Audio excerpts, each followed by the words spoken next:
नमस्कार दोस्तों, स्वागत है आपका आज के मुख्य समाचार में, जिसमें फटाफट से ले चलते हैं आपको सभी सुर्खियों की तरफ। लेकिन उससे पहले दोस्तों, अगर आप भी देश में बढ़ती महंगाई के लिए भाजपा को जिम्मेदार मानते हैं तो वीडियो को लाइक करके अपना समर्थन जरूर दर्ज कराइए दोस्तों। और दोस्तों, सुर्खियों में आगे बढ़ने से पहले लाल बटन को दबा के चैनल को सब्सक्राइब कीजिए और घंटी बजाकर कमेंट में लिखिए जय हिंद। फटाफट से चलते हैं सुर्खियों की तरफ। पंजाब सरकार का बड़ा ऐलान, हर महीने 300 यूनिट बिजली होगी फ्री, पिछले साल के सभी बिल हो जाएंगे माफ।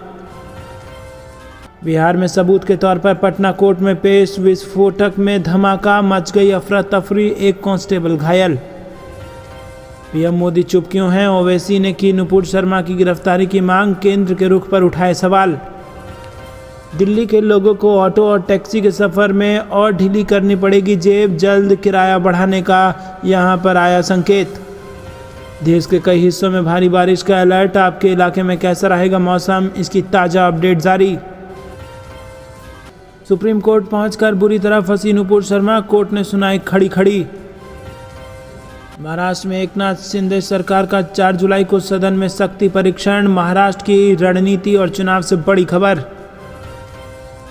सुप्रीम कोर्ट की टिप्पणी के बाद वीआईपी का तंज, नुपुर शर्मा के बयान के लिए देश से माफी मांगे भाजपा। नुपुर शर्मा के बयान पर राहुल गांधी ने कहा, भाजपा ने देश में गुस्से और नफरत का बनाया माहौल। मनीष सिसोदिया की बढ़ी मुश्किलें, असम सीएम हेमंत बिश्व शर्मा ने आपराधिक मानहानि का मुकदमा कराया दर्ज।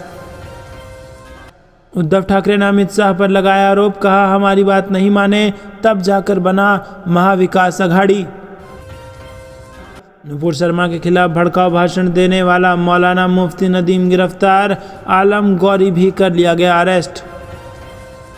नुपुर शर्मा पर बेंच की टिप्पणियों को वापस लेने की मांग को लेकर सुप्रीम कोर्ट में लेटर पिटीशन दाखिल। विधानसभा के शिंदे समेत 16 को सस्पेंड करने की गुहार पर सुप्रीम कोर्ट 11 जुलाई को करेगा सुनवाई। भाजपा के जश्न में शामिल नहीं हुए डिप्टी सीएम फडणवीस, हैदराबाद भी नहीं जाएंगे। देश में अशांति फैलाने की सजा भी मिलनी चाहिए, सुप्रीम कोर्ट की टिप्पणी के बाद नुपुर शर्मा पर अखिलेश यादव का हमला। मध्य प्रदेश में प्रचार करेंगे अरविंद केजरीवाल, सिंगरौली में दिखेगा त्रिकोणीय मुकाबला। गुजरात चुनाव से पहले संगठन को मजबूत कर रही है आम आदमी पार्टी, राज्य से लेकर विधान स्तर तक पदाधिकारी तैनात। महाराष्ट्र में शपथ में एकनाथ शिंदे की कई बातों पर कांग्रेस ने दागा सवाल, दिलाया 2019 का वाकया याद। ईस्ट इंडिया पार्ट 2 है बीजेपी, महाराष्ट्र में सत्ता परिवर्तन पर कांग्रेस का भाजपा पर वार। जीएसटी के 5 साल, वर्तमान जीएसटी ने अर्थव्यवस्था को किया बर्बाद, कांग्रेस ने की सर्वदलीय बैठक बुलाने की मांग। गुजरात कांग्रेस ने दिल्ली में प्रतिनिधिमंडल भेजने पर बीजेपी को घेरा, जगदीश ठाकुर ने कही बड़ी बात। राहुल गांधी ने वायनाड में किया रोड शो, जमकर उमड़ी कांग्रेस कार्यकर्ताओं की भीड़। आशीर्वाद देने की अपील, माहौल कांग्रेस के पक्ष में है और जनता भाजपा को सबक सिखाना चाहती है, संजय कपूर का बयान। ईडी ऑफिस में 5 दिन बैठकर मेरा व्यवहार नहीं बदल सकते पीएम मोदी, राहुल गांधी ने वायनाड में केंद्र पर बोला हमला। गुजरात की हॉट सीटों में शुमार है सोमनाथ विधानसभा और इस सीट पर मजबूत है कांग्रेस की पकड़। नुपुर शर्मा को सुप्रीम कोर्ट से मिली फटकार के बाद कांग्रेस को मिला मौका, कहा भाजपा को शर्म से झुका लेना चाहिए सिर। राज्यसभा चुनाव में वोट बिकने का आरोप, अभय चौटाला बोले कुछ विधायकों ने पैसे लेकर किया वोट। बिहार में सीएजी की रिपोर्ट ने खोली नीतीश सरकार की पोल, किया बड़े गड़बड़ झाले की ओर इशारा। श्रम कानूनों में संशोधन के विरोध में मजदूरों ने केंद्र सरकार के खिलाफ की जमकर नारेबाजी। अग्निपथ पर चलने से असहज हैं सीएम नीतीश कुमार, विधानमंडल दल की बैठक न होने की बड़ी वजह आई सामने। हिजाब बुलडोजर पर अमेरिका ने भारत को घेरा, अमित शाह की टिप्पणी का भी किया जिक्र। तो दोस्तों, ये थी दिन भर कुछ बेहद ज़रूरी और बड़ी सुर्खियां। अब फटाफट से रुक करते हैं कुछ मुख्य खबरों की तरफ गहराई से। लेकिन दोस्तों, उससे पहले फिर से आपसे निवेदन की वीडियो को लाइक ज़रूर कीजिएगा और चैनल को सब्सक्राइब करके घंटी बजाना मत भूलिएगा। दोस्तों, आपको बता दें कि हिजाब बुलडोजर पर अमेरिका ने भारत को घेरा है, अमित शाह की टिप्पणी का भी जिक्र किया है अमेरिका ने। जी हाँ दोस्तों, अमेरिका ने एक बार फिर भारत में धार्मिक अल्पसंख्यकों की स्थिति पर चिंता व्यक्त की है और अंतर्राष्ट्रीय धार्मिक स्वतंत्रता के लिए भारतीय मूल के अमेरिकी राजदूत रशद हुसैन ने IRF के वार्षिक सम्मेलन में बोलते हुए अल्पसंख्यकों, हिजाब बैन, घरों को बुलडोजर से गिराए जाने, नागरिकता कानून आदि मुद्दों पर भारत को घेरा है। रशद ने कहा है कि उन सब मुद्दों को लेकर अमेरिकी अधिकारी भारत के संपर्क में रहे हैं। समाचार एजेंसी PTI की एक रिपोर्ट के मुताबिक गुरुवार को IRF के वार्षिक शिखर सम्मेलन को संबोधित करते हुए हुसैन ने बताया कि उनके पिता 1969 में भारत से अमेरिका आए थे और वो अब भी भारत में होने वाली घटनाओं पर नज़र रखते हैं। दोस्तों, रुक करते हैं अगली बड़ी खबर की तरफ, जो कि केरल से आ रही है। राहुल गांधी ने वायनाड में किया रोड शो, जमकर उमड़ी कांग्रेस कार्यकर्ताओं की भीड़ और क्षतिग्रस्त कार्यालय का भी किया उन्होंने दौरा। जी हां दोस्तों, कांग्रेस नेता राहुल गांधी केरल में अपने संसदीय क्षेत्र वायनाड में शुक्रवार को रोड शो उन्होंने किया और इस दौरान कांग्रेस कार्यकर्ताओं की जबरदस्त भीड़ देखने को मिली। बता दें कि राहुल गांधी आज से 3 दिन के दौरे पर केरल पहुंचे हैं और अपनी 3 दिवसीय यात्रा के दौरान कांग्रेस नेता केरल में अलग अलग कार्यक्रमों में हिस्सा लेंगे।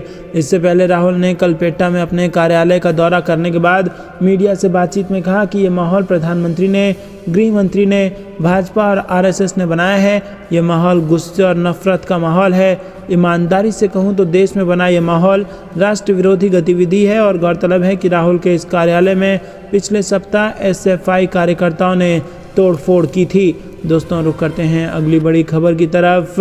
श्रम कानूनों में संशोधन के विरोध में मजदूरों ने केंद्र सरकार के खिलाफ की नारेबाजी। जी हां दोस्तों, आपको बता दें कि श्रम कानूनों में संशोधन के विरोध में Indian federation of trade union ने शुक्रवार को लेबर चौक में विशाल रैली करके केंद्र सरकार के खिलाफ नारेबाजी की और इसके बाद DC को मांग पत्र सौंपा गया। दोस्तों, रुक करते हैं अगली बड़ी खबर की तरफ। GST के 5 साल, वर्तमान GST ने अर्थव्यवस्था को किया बर्बाद, कांग्रेस ने की सर्वदलीय बैठक बुलाने की मांग। जी हां दोस्तों, माल एवं सेवा कर यानी कि GST को एक राष्ट्र एक कर के सिद्धांत के साथ लागू किया गया। शुक्रवार को इस कानून के 5 साल पूरे हो गए और इस अवसर पर कांग्रेस और उसके वरिष्ठ नेता P चिदम्बरम ने इस कानून की खामियों के लिए नरेंद्र मोदी सरकार की आलोचना की। UPA सरकार में वित्त मंत्री रहे P चिदम्बरम ने कहा कि कांग्रेस ये स्पष्ट करना चाहती है कि वो GST नहीं है जिसे कांग्रेस नीति UPA सरकार लागू करना चाहती थी। ये वो GST है, वो त्रुटिपूर्ण, दोषपूर्ण और अस्थिर है। ये कानून इतना दोषपूर्ण है कि सरकार को सैकड़ों कार्यादेश जारी करने पड़ेंगे। उधर आरोप लगाया गया कि GST कानून और इसके क्रियान्वयन के तरीके ने देश की अर्थव्यवस्था को बर्बाद कर दिया है। मुख्य विपक्षी दल ने प्रधानमंत्री नरेंद्र मोदी से यह आग्रह भी किया कि GST कानून पर चर्चा करने के लिए सर्वदलीय बैठक बुलाई जाए और संसद में भी इस पर चर्चा कराई जाए। दोस्तों, रुक करते हैं अगली बड़ी खबर की तरफ। सुप्रीम कोर्ट में पहुंचकर बुरी तरह फंसी नुपुर शर्मा, कोर्ट ने सुनाई खड़ी खड़ी। जी हां दोस्तों, आपको बता दें कि पैगंबर मोहम्मद पर कथित विवादित बयान देने के बाद नुपुर शर्मा को सुप्रीम कोर्ट ने कड़ी फटकार लगाई है। अपने पर दर्ज सभी FIR को दिल्ली शिफ्ट करने की मांग को लेकर पहुंची नुपुर शर्मा को कोर्ट से ऐसी टिप्पणी की उम्मीद कतई नहीं रही होगी। सुप्रीम कोर्ट ने नुपुर शर्मा को फटकार लगाते हुए कहा है कि ये देश से माफ़ी मांगे, इनके कारण देश की सुरक्षा खतरे में पड़ गई है। बता दें कि नुपुर शर्मा की कथित टिप्पणी के कारण ही राजस्थान के उदयपुर में कन्हैया लाल पर हमला किया गया और वहीं कई मुस्लिम देशों ने भी पैगंबर मोहम्मद के खिलाफ की गई टिप्पणी पर भारत के सामने आपत्ति जताई है।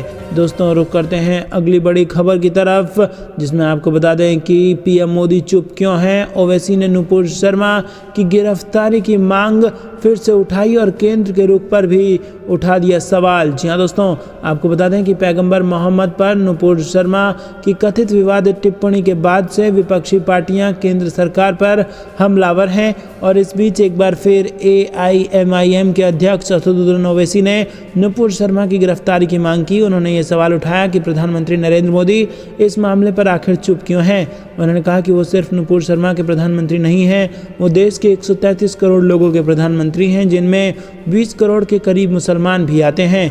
दोस्तों, रुक करते हैं अगली बड़ी खबर। पैगंबर पर विवादित बयान से सुप्रीम कोर्ट सख्त, कहा टीवी पर आकर पूरे देश से माफी मांगे नुपुर शर्मा। जी हां दोस्तों, पैगंबर मोहम्मद के खिलाफ कथित टिप्पणी को लेकर भाजपा से निलंबित हो चुकी नुपुर शर्मा पर सुप्रीम कोर्ट ने सख्त रुख दिखा दिया है और कहा है कि पूरे देश में जो भी आज धार्मिक बवाल मचा है उन सब की जिम्मेदार नुपुर शर्मा ही हैं। कोर्ट ने कहा कि नुपुर शर्मा की वजह से पूरे देश की जनता की भावनाएं आहत हुई हैं। ऐसे में नुपुर शर्मा को टीवी पर आकर पूरे देश की जनता से माफ़ी मांगनी चाहिए। बता दें कि नुपुर शर्मा ने सुप्रीम कोर्ट का दरवाजा खटखटाया था और कोर्ट में याचिका दायर कर ये मांग की थी कि उनके खिलाफ अलग अलग राज्यों में जितने भी केस दर्ज हैं उन सभी को दिल्ली ट्रांसफ़र किया जाए। बता दें कि नुपुर शर्मा के खिलाफ दिल्ली, कोलकाता, बिहार से लेकर पुणे तक कई मामले दर्ज हैं। सुप्रीम कोर्ट ने नुपुर शर्मा के खिलाफ कड़ी टिप्पणी करने के साथ ही दिल्ली पुलिस को भी फटकार लगाई और कहा कि आपने इस केस में क्या किया ये बताइए। कोर्ट ने कहा कि हमारा मुंह ना खुलवाएं, दिल्ली पुलिस ने रेड कारपेट बिछा कर रखा है। सुप्रीम कोर्ट ने साफ कहा कि देश में जो हो रहा है उसके लिए नुपुर शर्मा ही जिम्मेदार हैं। उन्होंने जो भी कहा वो काफ़ी शर्मनाक है। उदयपुर में जो हुआ उसके लिए नुपुर शर्मा ही जिम्मेदार है। इसके साथ ही सुप्रीम कोर्ट ने नुपुर शर्मा को केस ट्रांसफर करने वाली याचिका को भी खारिज कर दिया है। सुप्रीम कोर्ट ने उन्हें हाई कोर्ट जाने के लिए कहा और नुपुर शर्मा ने अपनी याचिका सुप्रीम कोर्ट से वापस ले ली।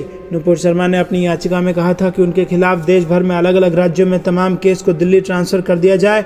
नुपुर शर्मा ने कहा था कि उन्हें लगातार जान से मारने की धमकी मिल रही है, लिहाजा अलग अलग राज्यों में पूछताछ में उनकी जान को खतरा है। बीते दिनों उन्होंने दिल्ली पुलिस से सुरक्षा की मांग भी की थी।